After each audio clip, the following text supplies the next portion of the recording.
Praise the Lord. இயேசுவின் இனிதான நாமத்திற்கு நன்றி. இந்த உபவாச நாள், அதாவது இன்றைக்கி நான் உபவாசித்து ஜெபம் செய்கிறேன். இந்த ஜெபம் எதுக்கு அப்படின்னு பார்த்திங்கன்னா, ரொம்ப நாளாகவே கெட்ட கெட்ட கனவுகள், அதாவது மனித உடலை கட் பண்ணி அதை சமைக்கிற மாதிரி இந்த மாதிரி கனவுகள்லாம் வருது. அதுக்காக நான் ஏசப்பா கிட்ட என்னால் முடிந்தது நான் ஒரு வாரம் உபவாசித்து ஜெபம் பண்ணுறேன் அப்படின்னு சொல்லியிருந்தேன். அந்த நாளிலே ஆண்டவர் இந்த நாளில் எனக்கு அற்புதமான ஒரு வசனத்தை கொடுத்துருக்கிறாரு. சங்கீதம் 46 தேவன் நமக்கு அடைக்கலமும் பலனும் ஆபத்து காலத்தில் அனுகூலமான துணையுமானவர். ஆகையால் பூமி நிலை மாறினாலும் மலைகள் நடுசமுத்திரத்தில் சாய்ந்து போனாலும் அதன் ஜனங்கள் கொந்தளித்து பொங்கி அதன் பெருகினால் பர்வதங்கள் அதிர்ந்தாலும் நாம் பயப்படோம் அப்படின்னு சொல்லியிருக்காங்க.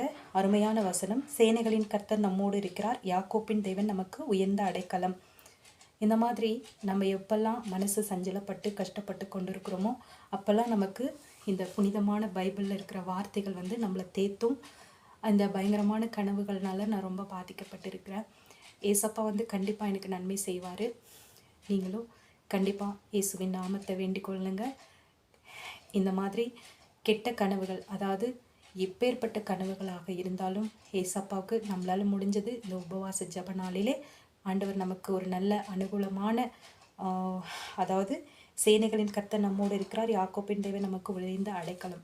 அவர் இருக்கிற வரைக்கும் நம்ம எதுக்கும் பயப்படக்கூடாது. கண்டிப்பாக ஏசப்பா நமக்கு நன்மையை செய்வார். நன்றி.